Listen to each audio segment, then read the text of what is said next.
Mark Twain said that the creator made Italy from designs by Michelangelo. And Michelangelo probably had some leftover blueprints for producing this week's guest.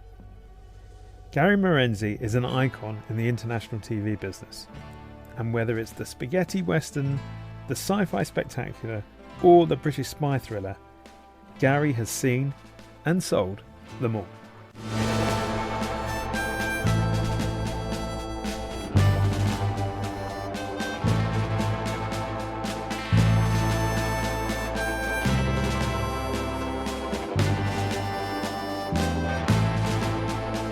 Gary talks about his start in the business at HBO and Columbia Pictures, his time at Paramount and MGM, fusing entertainment and sport at Endeavour Content, and going to the front of the queue with James Bond. Enjoy.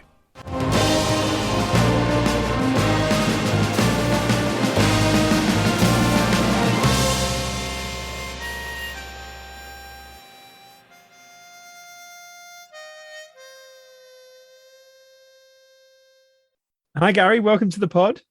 Hey, Danny. Good to be here. Great to have you on board. You've been, over the course of your career, associated with some of the most iconic spies in film and TV history.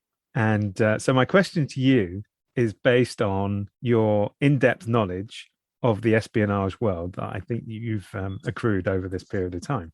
So my question to you is, if you had to pick a British spy to root out a double agent in the CIA, would it be a Fleming spy or would it be a Le Carre spy? Because you've dealt with both of those. I think it would have to be a Le Carre spy. Much as I love James Bond, I think that the Le Carre spies, there's a lot more depth there and a lot more complexity to them. And I think that they would hide within the firmament a lot easier. A lot less flamboyant, by the way, less martini drinking. You had quite an interesting early part of your career that was in that period pre getting into the film and television business. Yeah, I mean, it started, I guess, in college when I worked at a college radio station. And I grew up in San Francisco, kind of imitating sportscasters and presenters. And when I got to university, I found a place that allowed me to do that, with a bunch of other fun people. So that's how I started. And being a sports guy, I gravitated towards sports. I was an athlete in high school and in college as well. So I was able to do play-by-play commentary for football, basketball, and baseball at the college radio station, where I worked with people who ultimately became very big in Hollywood, people like Mike Tolan, Gail Ann Hurd. I gave Jay Roach, the director, his first job as a sportscaster.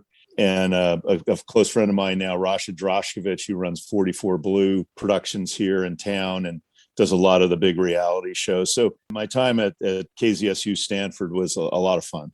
And at some point you were a baseball coach. I had played baseball my freshman year at Stanford, but it was such a grind. It was 6 hours a day, 6 days a week, and didn't really leave you much time to do anything else that was fun outside of studying and playing baseball, as much as I love the sport. So I quit the baseball team my sophomore year, and I had signed up to go study in Italy because I'm Italian American. I wanted to get back to my roots and explore that. And Stanford had a great program over in Florence. When I was about to graduate, I was already accepted to business school, and I wanted to defer it for 2 years.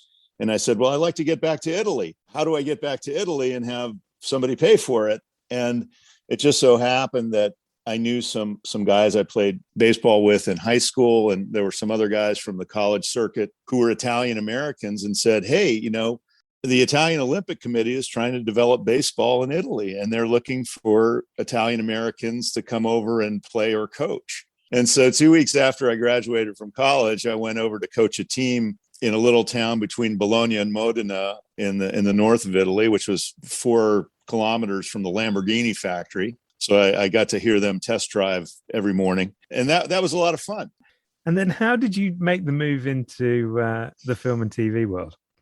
Well, I have to credit my old colleague, Hal Richardson, who many of your listeners will know. who retired a few years ago as head of distribution at Paramount after a long career at HBO, Showtime, Disney, DreamWorks. I was introduced to Hal as he was graduating from Stanford Business School, and I was in the next incoming class. And he was going off to work at this new thing called HBO in New York. And he said, you should stay in touch. I did. And long story short, through Hal and some other folks there, I got an internship at HBO in New York where, and you're going to love this, where I was supervised that summer by none other than Michael Grindon. HBO at that time was a newish company. And a lot of the people who were at HBO in the 80s went on to great careers at the studios, in international TV, in the CEO ranks. So it was a heady time. And so after my summer at HBO, I could have gone back there, but somebody at Columbia Pictures found out about my background and liked the fact that I worked at HBO. And I think they also liked the fact that I could help their softball team. So I got hired there into the group led by John Dolgen. So that was how I got to Hollywood. 2 weeks into working for John, I said, why did I waste 2 years going to business school? I should have just come here. I mean, because I learned so much just by being in that group. And I have to point out that not only John, who is one of the smartest people anyone will ever meet, but in that group was Rick Rosen, who went on to co-found Endeavor, Chase Carey, who for many years was Rupert Murdoch's right-hand man, is now non-executive chairman of Formula One, Tom McGrath, who, as you know, ex-colleague at STX and very successful Hollywood and Broadway entrepreneur. And another one of my mentors was sadly passed away a couple of years ago, Tony Lynn, who was one of the most fun, vibrant guys you'll ever meet. And we miss him dearly. So in that group, we had incredible brain power, incredible spirit. But yeah, John was a tough boss, but we respected him and we learned a lot. And also the studio milieu in those days, in the 80s, the studios were just starting to get taken over by the big global conglomerates. I mean, we had just been taken over by Coca-Cola. They weren't as vertically integrated. So the studios were still run by like little cottage, industries. And you got to know the people at the studios because of MPAA meetings and conventions and things like that. And obviously, working for a guy like John, you got some exposure to some of the grandees of the day, like Lou Wasserman and Sid Sheinberg at Universal, and Eisner and Katzenberg at Disney, and Barry Diller at Fox, and Frank Mancuso at Paramount, Bob Daly, Terry Semel at Warner Brothers. Sometimes you'd be in meetings with them and you watch the dynamics, and it was fantastic. But it seemed like it was a much smaller community in those days with less direct corporate influence, even if they had been owned by bigger corporations. And then in 1989, you moved to UIP and in fact to London to head up international pay TV. So big move. I would describe London as the best city in the world, but I'm biased. How was that with a new job, slightly new working challenges, and just a general life change? It was the biggest life change in my life, because the other thing was I was newlywed. I just got married. I've been married now 32 years, happily married to Becky Prange, who I adore. And it was this great adventure, new job, new country, and newly married. And to think back, there wasn't a lot of pay TV outside of the US. I mean, we all know about HBO and Showtime in the US, but back in that time, 1989, outside of the US, there was BSB and Sky were just starting, in the UK. You had Canal Plus in France, which was well established. You had Teleclub in Switzerland and Germany, which wasn't that big. You had FilmNet in Scandinavia. You had Mnet in South Africa. You had Star Channel in Japan. But that was the premium pay TV universe in 1989, 1990. So it wasn't that much. And the studio said, yeah, we got a joint venture on the theatrical side. Let's do it for pay TV because, we don't know if this thing is worth our while. And it probably would never happen again, to have the studios manage jointly their businesses because they just have their own agendas. But for me, it was fantastic because I was sitting there perched in London. I had the leverage of 3 studios product behind me. I had a global purview. Over the course of the almost 4 years that I was there, we helped launch pay TV in Germany, Italy, Spain, Southeast Asia, Australia, Latin America. And the thing that was interesting, Danny, was that the studios in those days weren't that into making investments and owning networks yet. Their goal was to just hammer people with these output deals at big prices and big volumes. And they weren't interested that much in ownership. And that came later. That came more in the mid 90s when the boom in investing in channels came. But for the most part, I was running around the world saying, guys, we could make this easy or we can make this hard. I represent 3 studios. I could put you in business. I can keep you in business. But without me, you're going to have trouble going into business. And that's probably why UIP was broken up. Although in hindsight, when you look at the merger between Fox and Disney and the consolidation that's taken place, in a way, was it a bit unfair that UIP got broken up in the way that it did? Well, I think you have to look at different times. Back in those days, Hollywood movies really dominated the airwaves. Big Hollywood movies were, ratings monsters on free-to-air TV as well as premium pay TV. They were almost essential for premium pay TV because, outside of a few countries like France that had a robust cinema business, there wasn't enough quantity and quality being delivered from the different regions. And so Hollywood movies were really driving ratings. And if you controlled 3 of the 6 or 7 major studios product, you had a massive position to bring to the table. And obviously people, would notice how much leverage you would bring to the table and call foul. Now, with the explosion in global cinema and global production for TV and cinema, having 2 or 3 studios consolidate is less of a factor.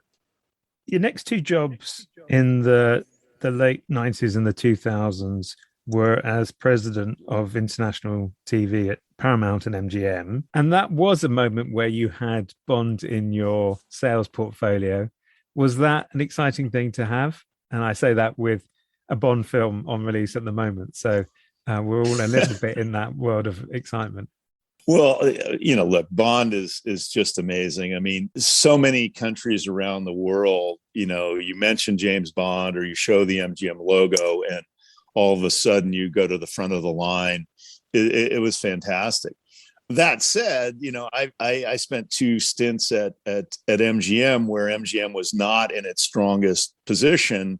And we would live between Bond films. We would try to figure out how to eke out an existence between the Bond films because for a long time we had the next Bond film, the Bond library, and the MGM library. And we ended up buffeting that with some TV, which we can talk about later. But there were days when you're sitting there going, okay, I hope that Bond film comes quickly. And I hope we have some other stuff to supplement that with because, talking about the next Bond film and in the meantime trying to sell a lot of your library could be hard sometimes. But I really, MGM was an amazing place both times I was there. Loved the Lion, loved working there. And because it's smaller than a lot of the other studios, you got to do a lot more stuff. So really enjoyed my time both times I worked there. And doing other stuff included putting shows together, which I think you'd started at Paramount, but started to do more of at MGM.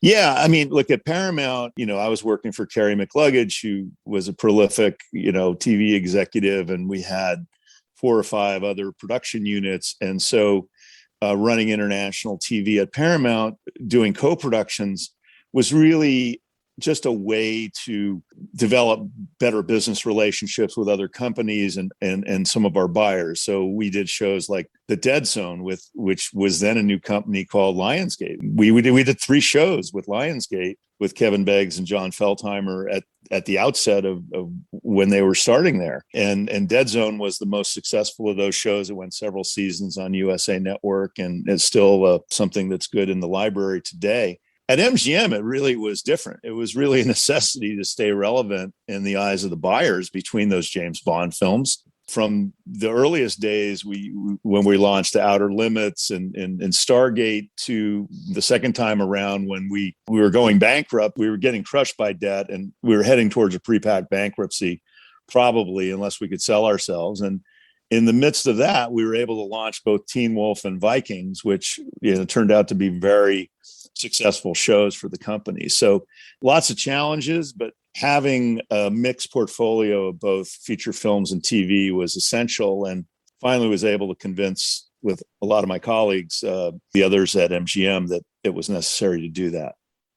And as we're on the subject of MGM, given that it's been bought recently or is in the process of being bought by Amazon, what's your perspective on that as a strategy, not only from an Amazon point of view, but what therefore the future might hold for an MGM, both in terms of the library, but also the idea that there is IP that could be mined from within that library? Yeah, I think that's one of the big reasons why Amazon looked at it. And in the hands of Amazon, it's a great asset for them to have, because you have a great brand. As I said before, it opens doors and evokes wonderful images to people from years past, but also in the future, what you can do with that. And also the IP, which ironically, 10 years ago, before streaming really started to take hold, the private equity and other investors that were looking at MGM, they didn't know how to value the potential remake rights in the library, prequels, sequels, everything. And we were doing that, obviously, when you look at Teen Wolf and Vikings and some of the other things that have come after that, with Fargo and Good Shorty, that have been remade, and some of the movies are remade or brand extended, like Creed from the Rocky franchise. But again, the financial metrics that you could put around the speculative goal of producing something new, they just didn't resonate with the guys who were valuing the company in those days. But I think in the hands of somebody like Amazon, and now that there's so much value being placed on IP that has been in a prior form before, that you can remake or brand extend, that Amazon now also has the resources to go put things in development that we never had. Chris Ottinger and I, in 2008 and 2009, we had no money, and we were basically just looked at the properties we had that we could remake into TV shows, and we went to all of the agencies and said, hey, we own this IP and we control this IP, and if you have showrunners who are interested in giving us a take on this, we're interested. We'll figure out a way to get these things done with you. But that's the way we were doing it. We didn't have $100,000, let alone millions of dollars like Paramount had to develop shows. And obviously, it made us that much more proud when we were able to launch these shows without having a full-on development slate. So it was great. And then one of your most recent senior distribution roles was at Endeavour Content with the IMG distribution infrastructure. And I guess one of the challenges there was to fuse an entertainment distribution operation and using all of that experience and knowledge with the guys who had been really sports content, sports rights salespeople. Interesting challenge? Oh, yeah. Interesting challenge. And look, I'm a sports guy, and IMG was the company I wished I could have worked with right out of college, the lore of Mark McCormick and all of that. But, I got to work with these guys later on in my career, which was still a lot of fun. And I was commuting to London essentially to be with them. And, it really is a different world selling entertainment content. I mean, with sports, 90% of the money, maybe 99% of the money, is on the live events. And you don't have to read a script or, talk about who the director is going to be of episode 3 when you're selling a tennis tournament or, a football league. So it's a little bit of a different sell. But I got to tell you, I had so much fun with the guys and gals at IMG, and Endeavor in general. I mean, they bring a lot of energy to the table. Nobody outworks them. Whether you're at IMG, WME, or Endeavor Content, there was so much energy in every building there.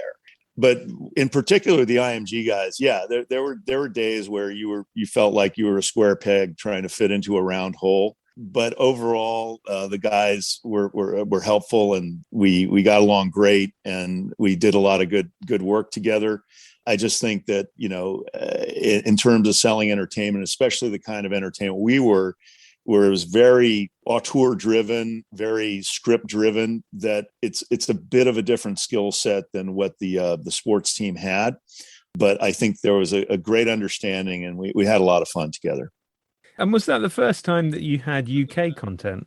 And was that interesting to see how much that moved the needle, having had a long career selling the US content? Yeah, it wasn't the first time I had UK content, but it was the first time it was really the focus. And I think what it did was it highlighted a sea change in the tastes and what was working in broadcasters and pay TV services and streamers across the world. You and I have both been in major studios where it was, the old, get the 13 episode network order, you get the back 9 episodes, you get 22 episodes a year, add water, rinse, repeat, and put it in an output deal. There are still channels and there are still studios who do that and do it very, very well. But the world is waking up to the 6 to 10 episode shows, which are more auteur driven, more serialized. And I think with The Night Manager, Little Drummer Girl, and with Killing Eve, finally, we were at the forefront of that. And now it's really full on. You look at every distributor and every streamer, and that's their model. But if you go back 5-6 years when we were doing it, we were at the tip of that. The Brits have always been doing that. But I think that until Endeavour Content and some of the US studios and some of the streamers got into it, the prices and the impact that it had on the global landscape was not as big. So now it's Marenzi and Associates, and it would be good to get just an overview of Marenzi and the Associates and what you do now. Marenzi and Associates is a company that sits really at the intersection of creative collaboration for content, overall business strategy, and co-production and distribution for TV primarily. But I also do valuations of libraries or valuations of companies and advise people and connect people. Primarily, though, we're advising and collaborating with independent companies who want to grow their production and distribution businesses, but might lack the bandwidth or the connections or the experience to do so. I named the company Marenzi and Associates almost on a whim, because with the word associates, just about anybody with the appropriate skill set can become one of our associates. And I have put together purpose-driven teams to tackle whatever challenges a client may throw at us. So I've put together a virtual distribution team now with my colleagues Stephen Tagg and Giovanni Pede to work with Cartel, which is the preeminent producer of TV movies and other things in the US. And there are other projects that, I work with other colleagues. You and I are working with STX, of course. Every day is different. You read a lot of scripts, you advise on the slates, you run a lot of projections, you connect people, you put deals together, you put models together, and generally do everything across the board. So everything from the creative to the carrying the ball across the goal line and getting the sale makes it a lot of fun. What would you pick as a career highlight if you had to go with something that really stands out? It could be a deal, it could be a show, it could be a management success, and also something you look back on and you think that was the one that got away. And again, that could be in any sphere. In terms of highlights, it's hard. I've got 3 quick ones maybe. And, the first one was my first time through at MGM. We needed to do a pay TV output deal, and we didn't have a TV division that was very active. And so I was, running worldwide pay TV at the time, and we were able to leverage into our Showtime output deal some slots to produce some TV shows, which ended up being The Outer Limits and the Stargate series, which massively impacted the bottom line of MGM in those days. So very proud of that we didn't just look at the slate and say, let's just do a movie output deal. Let's leverage this into the TV business. So that was one of the good ones early on. And then kind of a funny one was after I got back from UIP, in the frenzy to start pay TV movie channels around the world, the studios were combining to collaborate to do this. And the probably one of the most fun and crazy negotiations we ever had was to put together a Latin American movie channel called Cine Canal, which has now been subsumed into the Fox and now Disney families as the premium pay TV channel in Latin America. But if you think of this, Danny, it was a 7-partner joint venture. You had 4 studios. You had MGM, where I had just recently landed coming back from UIP. You had Paramount, Universal, so the other 2 UIP partners, and you had Fox. And then we had 3 Latin partners, MVS Multivisión in Mexico, Televen in Venezuela, and the cable society Saxa in Argentina. 7-partner joint venture.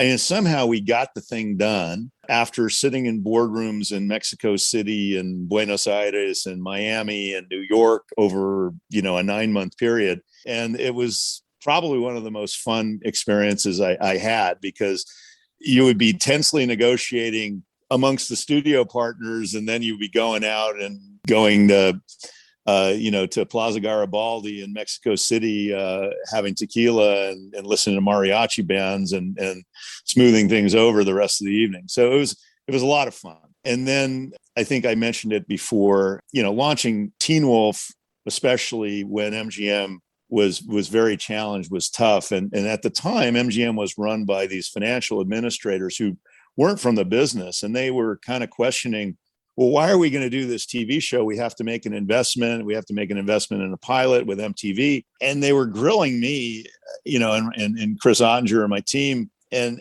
I basically put my wallet on the table and said, look, if you guys don't fund it, I'll fund it.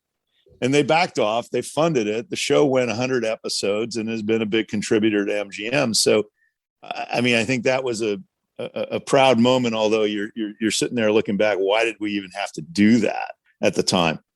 In terms of the ones that got away, or the one that got away, one was when we were at MGM, we just didn't have the money to go get involved with The Walking Dead, which was being shopped around. And I think we would have had a good shot at being a partner in that and handling that material. But, we couldn't even get a sniff of that going forward. And obviously, and zombies weren't cool on TV at that time. And kudos to the companies and Fox International, especially, who made that kind of a cool thing. But yeah, that was definitely one that got away. And when I was at UIP, there were times when I was launching these pay TV services around the world, and had the ability, had the potential to maybe say, maybe I should just go become a partner in one of these things and launch them in some exotic land and become a partner. But I'm too much of a Californian. I always wanted to get back to California, so I never did that. Well, this is the part of the podcast where I ask my guests for their lockdown film, book, music choice, and box set. So, choosing one from each, what would you choose if there was a future lockdown, or we find ourselves in similarly constrained circumstances?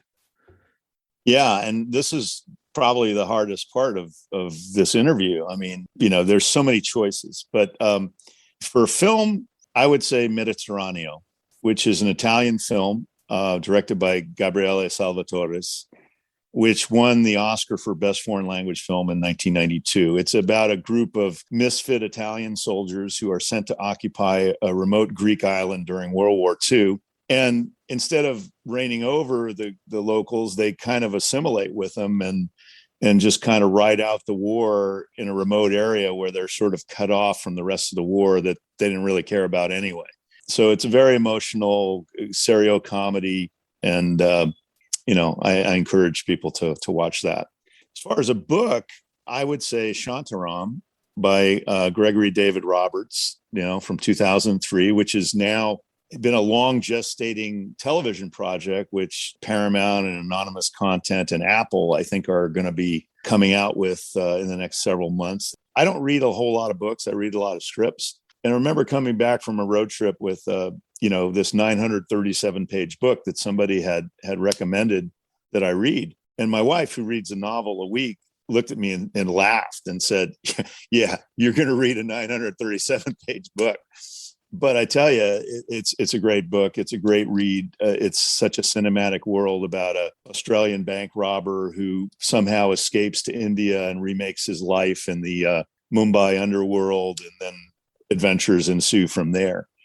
Music, I would have to go back to my roots in San Francisco and say Santana's debut album in 1969, Jingo, Evil Ways, Soul Sacrifice. When I hear that, I can visualize the fog rolling in across the bay and the sound of congas in the park at Aquatic Park or Dolores Park in San Francisco. So that really evokes those images. And then for the box set, I chose a show that was, I think, ahead of its time. It was a binge before binge was popular, and that's Homicide: Life on the Street, 1993, 1999 on NBC. It was kind of set the model for how police shows would be done in the streaming decades that followed. But I think it was a bit ahead of its time. Fantastic. To quote Bond, which is where we started, Mr. Marenzi, I did expect you to talk, and you have done brilliantly. Thank you so much for being a guest, and wish you all the very best over the course of the next few weeks, months, and years. And look forward to more innovation and the constant evolution of Gary Marenzi and Associates. Thank you, Danny. It's been a pleasure, and back at you on everything. Can't wait to see you in person and get the world traveling again.